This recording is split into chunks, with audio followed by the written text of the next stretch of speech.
In January 1790, in the Castello de Valentino in Turin, Victor Amadeus III issues a declaration of war on the Republic of Genoa.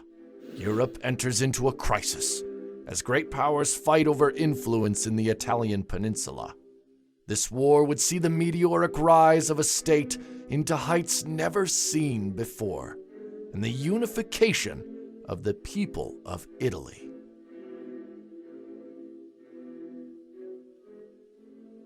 Piedmont Sardinia had long sought to conquer Genoa, whose vast coastline always limited Sardinia's naval and mercantile power in the region.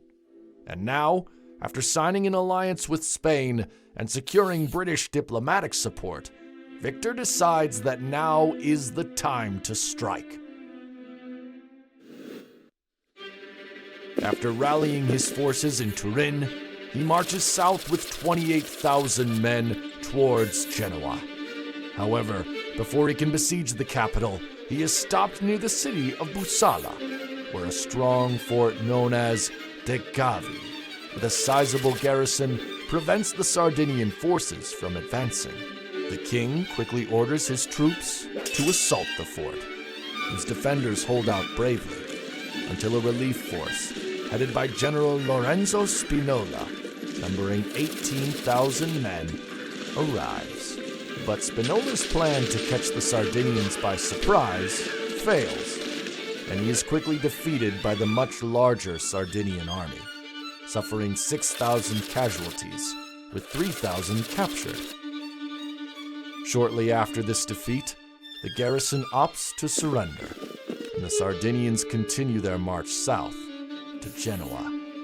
When they arrive, Victor and his army find a well-stocked, fortified city, defended by 9,000 men, survivors from the battle at Busala, and so the Sardinians are forced to lay siege. Meanwhile, on the diplomatic front, the world is sent into chaos, with Britain and Austria quickly entering negotiations, as both sides have interests in the region. But eventually, after a month-long standoff, both sides agree to not intervene in the war. However, just because the great powers have not joined doesn't mean no one will. The Grand Duchy of Tuscany, which had only recently signed an alliance with Genoa, begins mobilizing. But their mobilization is slow. Tuscany was a relatively minor power, and its army lacked equipment, uniforms, supplies, and ammunition for such a campaign.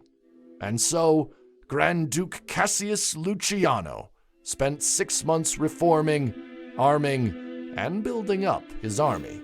In June 1790, 50,000 men and 96 guns are assembled on the outskirts of Florence, led by General Warrer and the Duke himself. They quickly set their sights on relieving Genoa's tired defenders. Upon receiving news of the large Tuscan relief force, Sardinian forces choose to abandon the siege.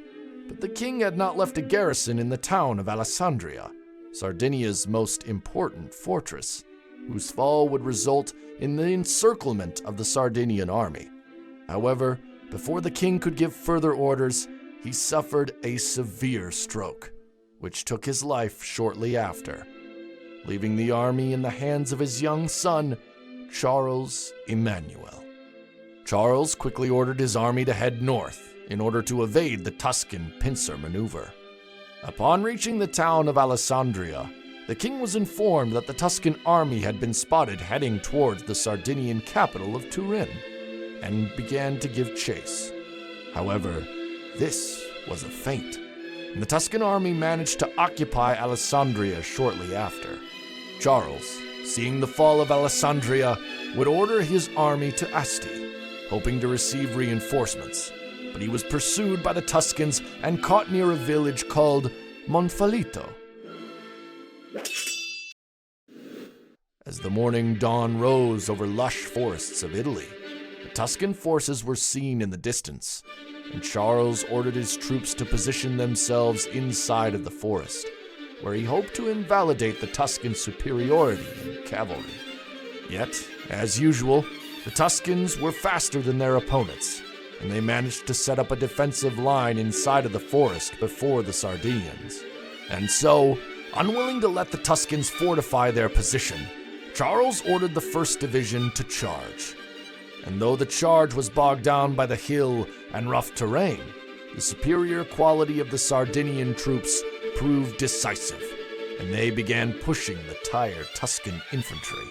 Seeing this, both Charles and Cassius order in their reserves. But yet again, the higher quality of the Sardinian troops is too overwhelming. Meanwhile, to the south, thanks to the better-led Tuscan artillery and the failure of the Sardinian artillery to form up, the Sardinian cavalry is forced to charge in order to avoid being hammered by cannonballs. But this was a trap.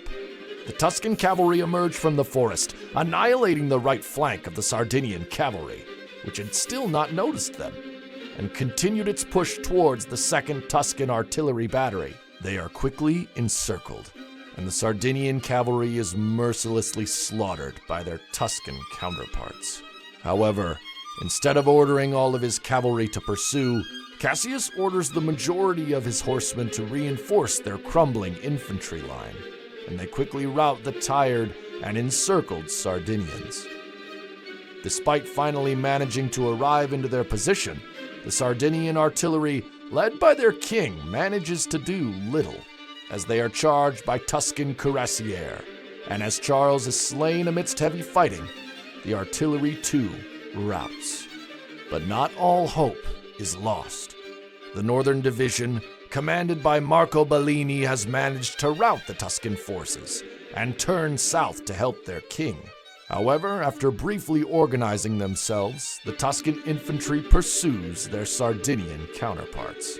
Now encircled, the northern flank too begins to rout, though it is too late. Surrounded on all sides, and knowing they can't outrun the Tuscan cavalry, they surrender. A few hours later, news arrives that the 2nd Army, commanded by Warur, has defeated another contingent of the Genoan forces near Canelli. With Sardinia's defeat on the fields of Monfalito, Tuscan forces move to occupy the rest of Piedmont, and negotiations begin. But the Grand Duke is not there for a few territorial gains, nor is he there to maintain stability. No, Cassius has come to talk to the Sardinians, not to negotiate, but to make an announcement.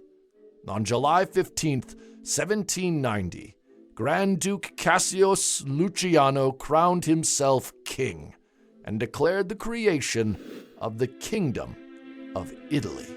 Following this shocking announcement, Parma, Mantua, Modena, and Genoa all agreed to join the kingdom, thanks to a bit of convincing from the Tuscan army.